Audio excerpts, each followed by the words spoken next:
Hi అండి, welcome to my channel. నేను మీ శ్రావణి. ఇవాళైతే నేను పావ్ బాజీ ఇంట్లో ఈజీగా ఎలా ప్రిపేర్ చేసుకోవాలో చూపించేస్తున్నాను అండి. ఇదైతే అందరికీ మోస్ట్లీ ఇష్టమే ఉంటుంది కదా. మా ఇంట్లో అయితే ఫేవరెట్ అండి ఇది. తప్పకుండా అయితే ట్రై చేయండి. టేస్ట్ కూడా బాగుంటుంది, అలానే ప్రాసెస్ అయితే సింపుల్గా అయిపోతుంది.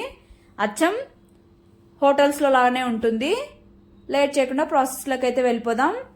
ఇక్కడైతే మీకు నచ్చిన వెజిటేబుల్స్ అయితే వేసేసుకోండి. నేనైతే క్యారెట్, బీన్స్, క్యాప్సికమ్, అలానే టమోటో, కొద్దిగా బీట్రూట్, అలానే ఒక పొటాటో, తర్వాత సాల్ట్, పసుపు వేసేసుకొని ఒక 2 గ్లాసెస్ వాటర్ వేసుకొని బాగా మిక్స్ చేసేసుకొని కుక్కర్ మూత పెట్టుకొని ఒక 3 to 4 విజిల్స్ రావాలండి. ఇవైతే సాఫ్ట్గా కుక్ అయిపోవాలి వెజిటేబుల్స్ అయితే. ఇక్కడ మీకు నచ్చిన వెజిటేబుల్స్ అయితే వేసుకోవచ్చు. ఇందులో ఇంకా క్యాలీఫ్లవర్, క్యాబేజు అవి వేసినా ఇంకా టేస్ట్ బాగుంటుంది. తర్వాత కుక్కర్ అయితే విజిల్స్ అయిపోయాయి. స్టవ్ ఆపేసి పక్కన పెట్టేసుకొని ఇప్పుడు పాన్ పెట్టుకొని ఆయిల్ వేసుకోవాలి. హీట్ ఎక్కిన తర్వాత అందులో బటర్ వేసుకోవాలి. బటర్ అయితే కంపల్సరీ, టేస్ట్ చాలా బాగుంటుంది వేసుకుంటే. వద్దనుకుంటే స్కిప్ చేయండి. తర్వాత జీలకర్ర, అలానే కరివేపాకు, తర్వాత సన్నగా కట్ చేసుకున్నటువంటి వెల్లుల్లి వేసుకోవాలి. వెల్లుల్లి ఫ్రై అయిన తర్వాత ఆనియన్స్ కూడా వేసేసుకొని లో ఫ్లేమ్లో మిక్స్ చేసుకుంటూ దోరగా గోల్డెన్ బ్రౌన్ కలర్ వచ్చేంత వరకు ఫ్రై చేసేసుకోవాలి. స్టవ్ అయితే లో టు మీడియం ఫ్లేమ్లోనే అడ్జస్ట్ చేసుకోవాలి. ఆనియన్స్ కూడా ఫ్రై అయిన తర్వాత టమోటో, అలానే క్యాప్సికము సన్న ముక్కలుగా కట్ చేసేసుకొని వేసుకోవాలి. ఈ టమోటో, క్యాప్సికమ్ అనేది అయితే ఎక్కువగా ఫ్రై అవ్వాల్సిన అవసరం లేదు. మరి ఫ్రై అయిపోతే తినేటప్పుడు అంత బాగోదు. మీడియంగా అంటే ఒక 50% కుక్ అయితే సరిపోతుంది. తినేటప్పుడు అయితే ఈ క్యాప్సికమ్ అలాగా క్రంచీగా భలే ఉంటుంది. తర్వాత కొద్దిగా సాల్ట్ వేసేసుకొని బాగా మిక్స్ చేసేసుకోవాలి.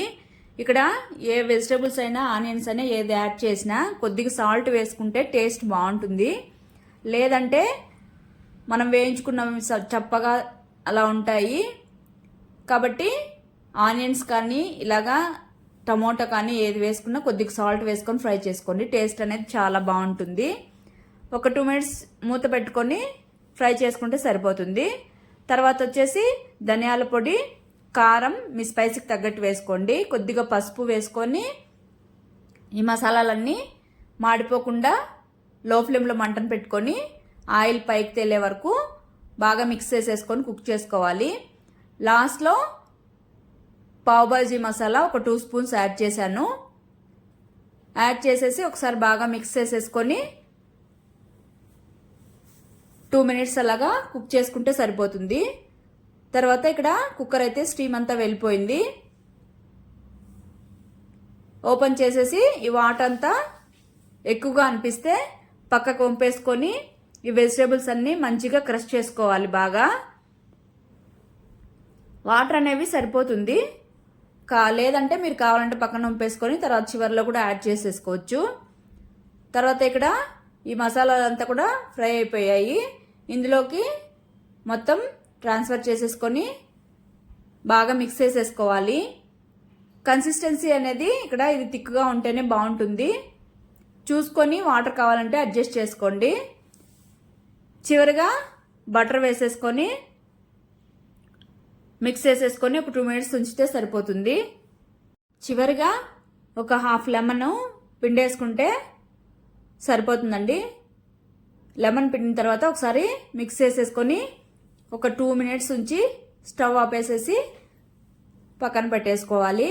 అంతే, సింపుల్గా అయిపోతుందండి. ఇదైతే టేస్ట్ అయితే తిరుగులేదండి. అంతే, ఈవినింగ్ స్నాక్గా చేసి పెట్టి చూడండి, అందరూ మెచ్చుకుంటారు కంపల్సరీగా. పావు అయితే బయట నుంచి తెచ్చేసుకొని ఇలా మసాలా ప్రిపేర్ చేసేసుకొని తింటే సరిపోతుంది.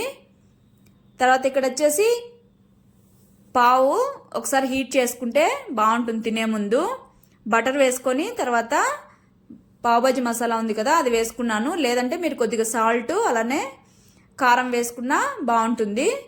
వేసుకొని ఇలాగా మధ్యలో కట్ చేసేసి ఇలాగా 2 sides 2 మినిట్స్ అలా హీట్ చేసుకుంటే సరిపోతుంది. అంతే అండి, పావ్ బాజీ మసాలా అయితే రెడీ అయిపోయింది. లేట్ చేయకుండా సర్వ్ చేసేసుకుందాం. వేడి వేడిగా ఆనియన్స్తో అలానే లెమను పావ్ బాజీ మసాలా వేసుకొని ఒక పీస్ తీసుకొని ఆనియన్స్ అలానే ఈ పావ్ బాజీ మసాలాతో ముంచుకొని తింటే ఉంటుందండి. సూపర్ ఉంటుంది. తప్పకుండా అయితే ట్రై చేసి చూడండి, మీరే చెప్తారు టేస్ట్ అయితే ఆ తర్వాత. అంతే, bye, take care, thank you for watching. అలానే సబ్స్క్రైబ్ చేసుకోవడం మర్చిపోకండి. Thank you for watching. ఆగండి, అలానే ఇదైతే ఖచ్చితంగా ట్రై చేయండి. రిక్వెస్ట్ అండి, టేస్ట్ అయితే చాలా బాగుంటుంది. ఓకేనా మరి.